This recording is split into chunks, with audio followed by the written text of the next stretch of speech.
Damos comienzo a un nuevo comentario bíblico expositivo. Servidores de Dios.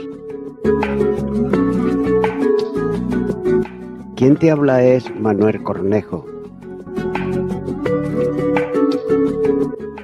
En esta ocasión estaré compartiendo sobre el libro de Génesis, en Génesis capítulo 15, versículo 7, donde dice: Y le dijo: Yo soy Jehová, que te saqué de Ur de los Caldeos para darte a heredar esta tierra. Tenemos aquí la seguridad dada a Abraham de la tierra de Canaán por herencia, ya que Dios declara su propósito a este respecto y lo hace en este texto que estaremos considerando. Pero obsérvese que aquí Abraham no se quejó en este asunto como lo había hecho por la falta de un hijo. Debe también de tenerse en cuenta que aquellos que están seguros de un interés en la simiente prometida no verán razón alguna para dudar de un título sobre la tierra prometida. Por otro lado, si Cristo es nuestro, el cielo también es nuestro. Y obsérvese nuevamente cuando él creyó en la promesa anterior, como señala el capítulo 15, versículo 6.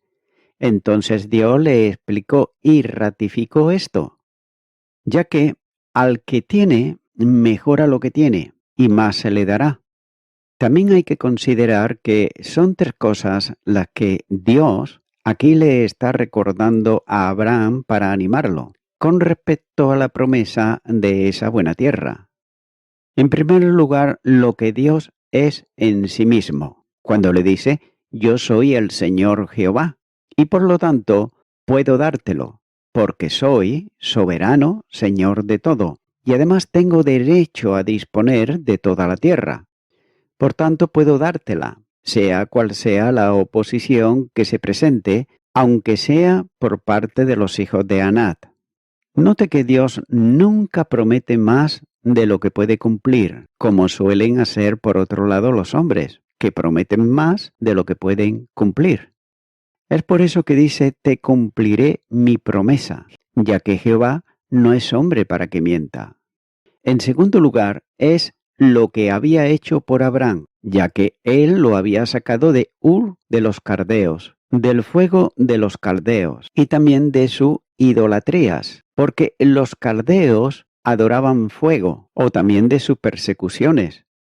Por otro lado, los escritores judíos tienen la tradición de que Abraham fue arrojado a un horno de fuego por negarse a adorar a ídolos, y fue liberado milagrosamente. Nótese que esta es una tradición, como he dicho anteriormente, por escritores judíos, pero que para nada la palabra de Dios así lo muestra, ya que es más bien un lugar de ese nombre, y de allí lo trajo Dios por una llamada eficaz, y lo trajo con una violencia llena de gracia, ya que lo arrebató como un tizón del fuego. Y esto fue una misericordia especial de parte de Dios, cuando dice: te traje y dejé otros miles para que perezcan allí. Dios lo llamó solo. Isaías, capítulo 51 y versículo 2, dice: Mirad a Abraham, nuestro padre, y a Sara, que os dio a luz, porque cuando no era más que uno solo, lo llamé, y lo bendije y lo multipliqué. También podemos observar que una misericordia especial también había, y también una misericordia para su alma, una liberación del pecado y sus facetas consecutivas. Si Dios salva almas, no nos faltará nada bueno para nosotros. En tercer lugar, podemos observar una nueva misericordia otorgada recientemente, y por lo tanto debería de ser más conmovedora, como en el prefacio de los mandamientos, cuando dice: Yo soy el Señor que te sacó de Egipto. En cuarto lugar, vemos aquí un fundamento de misericordia, el principio de la misericordia, ya que es una misericordia peculiar para Abraham y por lo tanto una prenda, y prenda de más misericordia. Pero observamos cómo Dios habla de ello como aquello de lo que se gloría cuando dice, yo soy el Señor que te sacó. Y se gloría de ello como un acto tanto de poder como de gracia. Por tanto, y debe de compararse también donde se gloría mucho después, ya que así dice el Señor que en Isaías capítulo 29 versículo 22 dice, por tanto Jehová que redimió a Abraham, dice así, a la casa de Jacob, no será ahora avergonzado Jacob, ni su rostro se pondrá pálido. Y Abraham fue redimido del pecado, ya que lo que pensaba hacer aún más por él, cuando dice, te traje aquí, y lo hizo con el propósito de darle esta tierra para heredarla, no solo para poseerla, sino para poseerla como herencia, que es el título más dulce y también seguro. Y note que, primeramente, la providencia de Dios tiene designios secretos, pero misericordiosos en todas sus diversas dispensaciones hacia las personas, es decir, hacia las personas que le buscan a Él y son obedientes y andan por fe, ya que no podemos concebir los proyectos de la providencia hasta que el evento lo muestre en toda su misericordia y también su gloria. También podemos observar la gran cosa que Dios diseña en todos sus tratos con su pueblo, ya que esos tratos que Dios dispensa sobre su pueblo es llevados a salvo al cielo. Tengas en cuenta que son escogidos para salvación, como señala 2 de Tesalonicenses capítulo 2 y versículo 13. También son llamados al reino. 1 de Tesalonicenses capítulo 2 versículo 12 y 1 de Pedro capítulo 1 versículo 31. También son engendrados para la herencia y por tanto son hechos aptos para ella. Continúo ahora con el versículo 8, donde dice, y él respondió, Señor Jehová, ¿en qué conoceré que la he de heredar?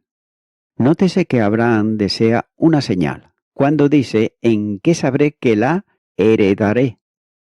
Debe de tenerse en cuenta que esto no procedía de la desconfianza en el poder o la promesa de Dios, como la de Zacarías, pero él deseaba esto, ya que primeramente para el fortalecimiento y también la confirmación era necesario para su propia fe, ya que creyó al Señor, como enseña el capítulo 15 y versículo 6.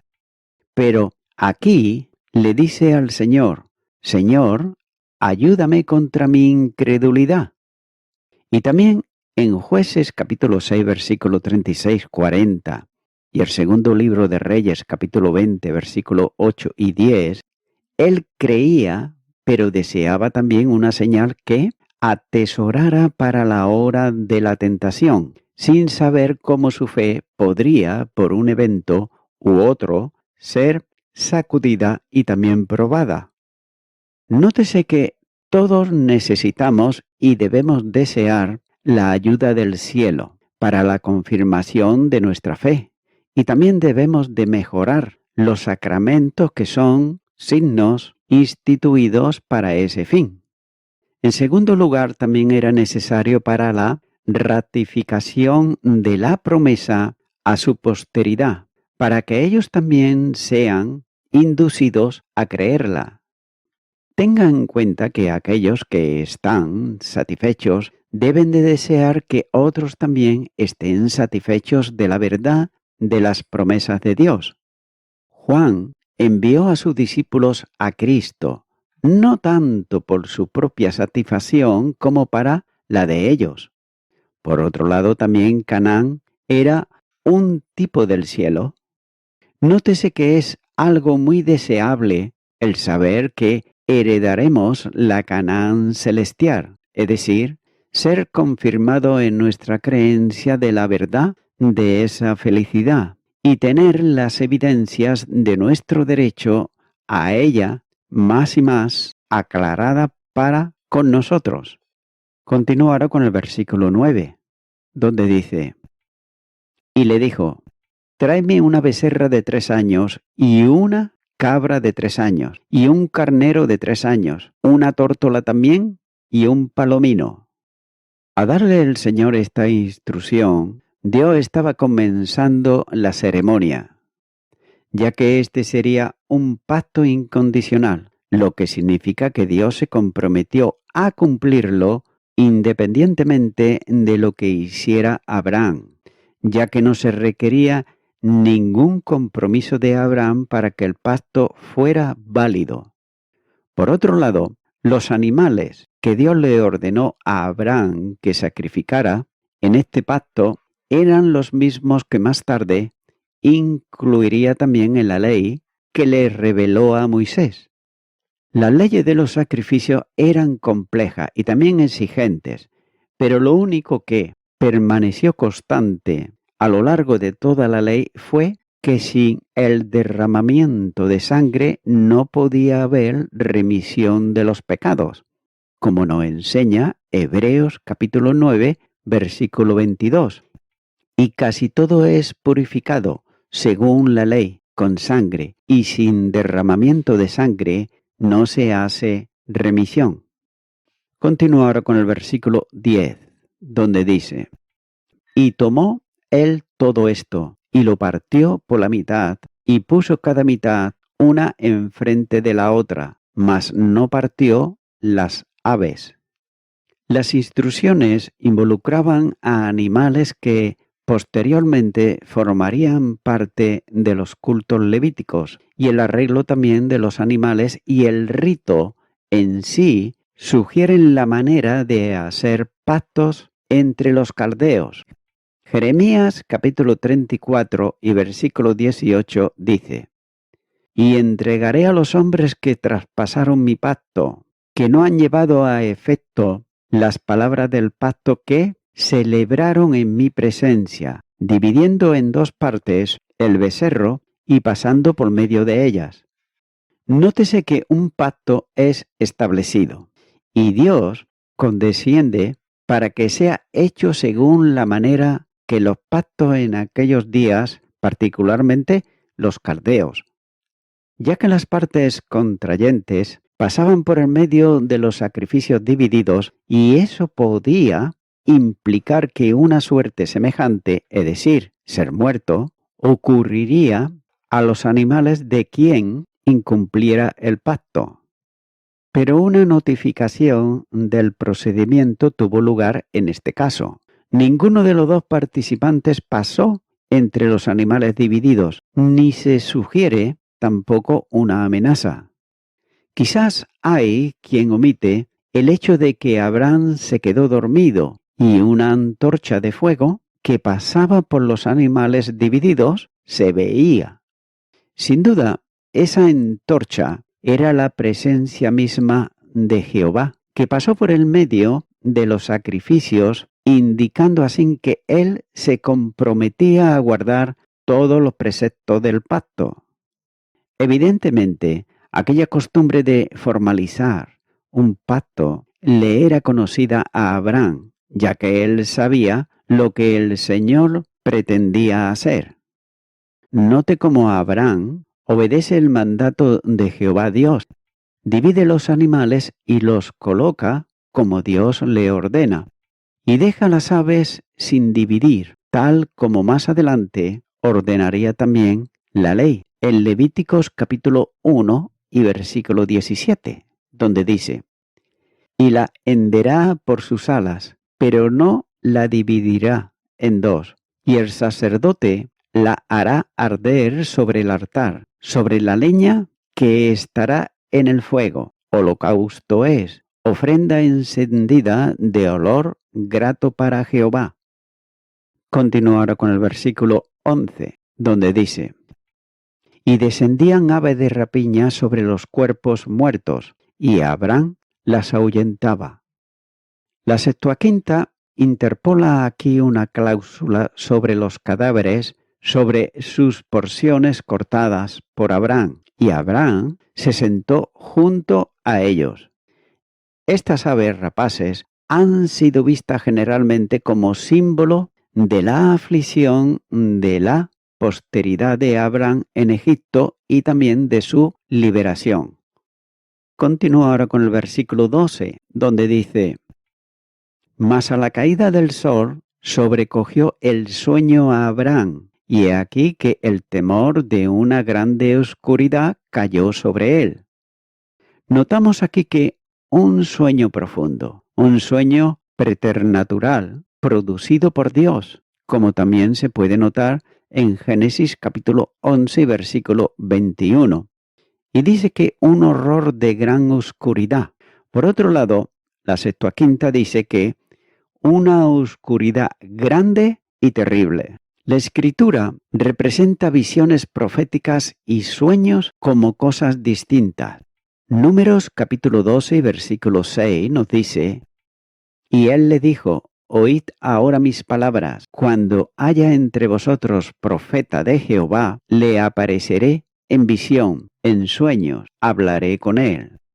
Pues entre las visiones proféticas y los sueños, en general, parecen existir esta distinción radical, que las primeras, aunque a veces se originan fisiológicamente, una condición particular del cuerpo, no excluyen el ejercicio saludable de las facultades mentales y se otorgan en el estado de vigilia, mientras que en la segunda necesariamente tenían lugar en un estado de somnolencia y estaban relacionadas con afecciones cerebrales. En las visiones, la mente se elevaba por completo por encima de la influencia de las impresiones naturales y las reminiscencias anteriores y tenía todas sus energías concentradas en la intensa contemplación de los objetos sobrenaturales que se presentaban directamente a su vista. En los sueños había una resucitación de las ideas anteriores, más o menos influidas por el estado del órgano cerebral. En el sueño que tuvo Abraham, el tema era uno que había ocupado sus pensamientos durante el día, ya que la posteridad que Dios le había prometido, aún así, aunque las visiones y los sueños eran distintos, había una estrecha conexión entre ellos, tan estrecha que, como ha señalado Henderson, dice que sobre la inspiración, una especie de relación ocasional se fusiona con la otra. Y tal fue el caso, por ejemplo, de la experiencia de Abraham. Las comunicaciones divinas tuvieron lugar primero durante el día en una visión, pero nótese que después, al ponerse el sol, continuaron haciéndose cuando un sueño profundo y el horror de una gran oscuridad cayó sobre él. La declaración del tiempo pretende significar el carácter sobrenatural de la oscuridad y del sueño, y denotar la diferencia entre una visión y un sueño. Que Abraham vio en éxtasis profético la servidumbre de sus hijos en Egipto representaba una vista panorámica ante sus ojos mental, como algunos comentaristas así sostienen. Hay quienes piensan que este cuadro escénico acompañó la predicción que se le hizo y consta en los siguientes versos, a predicción notable por su carácter específico y que lleva en su frente las marcas de haber sido pronunciada antes de que ocurriera el evento al que se refiere. Continuará con el versículo 13, donde dice: Entonces Jehová dijo a Abraham: Ten por cierto que tu descendencia morará en tierra ajena, y será esclava allí, y será oprimida 400 años. No cabe duda que las palabras de este versículo se refieren proféticamente a los 400 años que el pueblo de Israel permaneció cautivo en Egipto, hasta que Dios lo liberó por mano de Moisés y Aarón. También el cuadro de la gran oscuridad podría señalar a los sufrimientos del Mesías en la cruz. Lucas capítulo 22, versículo 53 dice: Habiendo estado con vosotros cada día en el templo, no extendisteis la mano contra mí, mas esta es vuestra hora y la potestad de las tinieblas. La experiencia de Abraham debe de recordar al lector también las tinieblas, el humo y el fuego que tuvieron lugar cuando la ley fue dada en el monte Sinaí y el impacto de la santidad sobre el pecado, puesto que la fe de Abraham abarca una esfera mayor que la Canaán terrenal, como así nos señala, por ejemplo, Hebreos capítulo 11, versículo 10 y versículo 14. Y también una simiente mayor que la de Isaac. Juan, capítulo 8 y versículo 56 dice: Abraham, vuestro padre se gozó de que había de ver mi día, y lo vio y se gozó. Por tanto, no es exagerado ver en este acontecimiento cosas que son típicas de los sufrimientos de Cristo, ya que el nuevo pacto fue inaugurado acompañado de tinieblas y un terremoto. Mateo capítulo 27 versículos 45 y 51 dice: Y desde la hora sexta hubo tinieblas sobre toda la tierra hasta la hora novena. Y he aquí, el velo del templo se rasgó en dos, de arriba abajo, y la tierra tembló, y las rocas se partieron. La tercera característica de la circunstancia de la ratificación del pacto es la teofanía descrita en el versículo 17, donde dice: Y sucedió que puesto el sol y ya oscurecido, se veía un horno humeante y una antorcha de fuego que pasaba por entre los animales divididos. Dios se lo manifestó a Abraham por medio de una llama brillante, algo así como una antorcha de fuego que salía de un horno. Y aquella antorcha de fuego era la presencia misma de Jehová Dios que consumiría los animales divididos. Continuar con el versículo 14, donde dice: Mas también a la nación a la cual servirán juzgaré yo, y después de esto saldrán con gran riqueza. Dice este versículo: y también juzgaré a aquella nación a la cual servirán. Notamos aquí que el éxodo de Israel de Egipto iba a estar marcado por una serie de severos juicios nacionales sobre este país, y estos iban a ser infligidos por Dios sobre los egipcios, no sólo porque los sujetos de su abrumadora opresión eran la posteridad de Abraham, sino a causa también de los pecados agravados particularmente, como por ejemplo al de la idolatría. Éxodo capítulo 2 y los versículos 35 y 36 nos dice: E hicieron los hijos de Israel conforme al mandamiento de Moisés, pidiendo a los egipcios alhajas de plata y de oro y vestidos. Y Jehová dio gracia al pueblo delante de los egipcios, y le dieron cuanto pedían. Así despojaron a los egipcios. Y voy concluyendo con esto.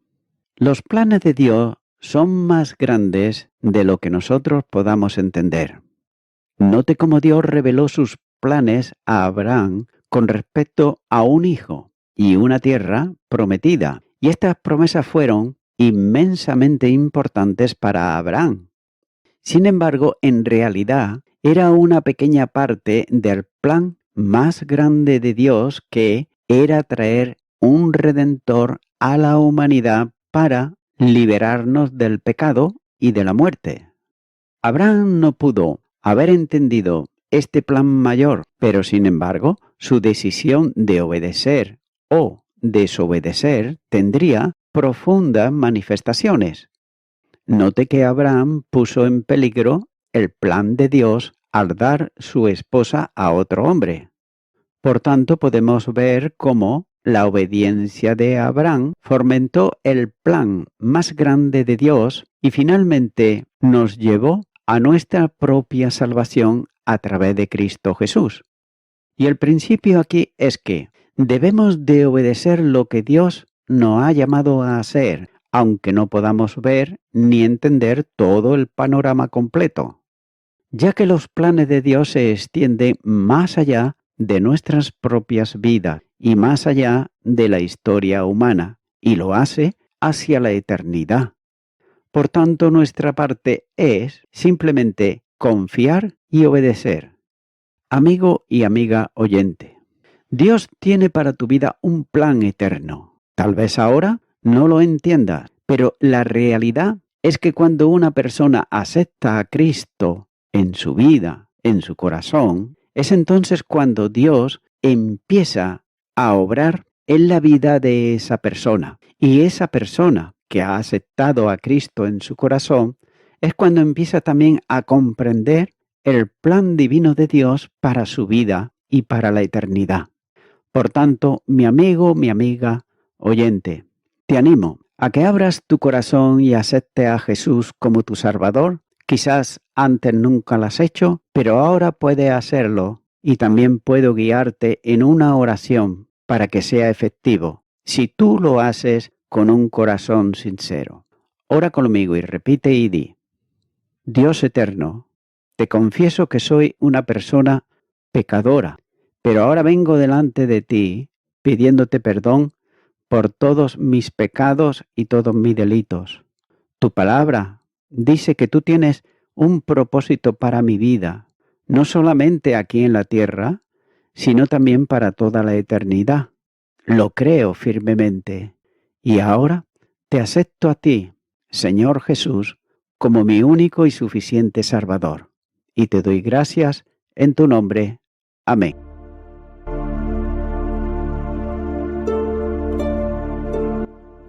Amigo y amiga oyente, si tú has hecho esta oración de corazón, te recomiendo que comiences a orar a Dios, en primer lugar, en el nombre del Señor Jesucristo. Orar a Dios no es rezar, sino que es hablar con una persona. También te recomiendo que leas la palabra de Dios y lo hagas a diario. Comienza, por ejemplo, con el Nuevo Testamento.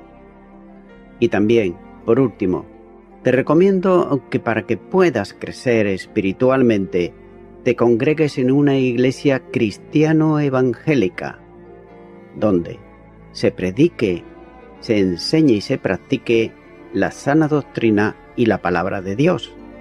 Congrégate ahí y con el tiempo podrás crecer espiritualmente y también servir al Señor Jesucristo. Que Dios te bendiga. Y a toda la audiencia, nuevamente ya me estoy despidiendo de todos ustedes y será hasta el próximo programa. Que Dios os bendiga a todos.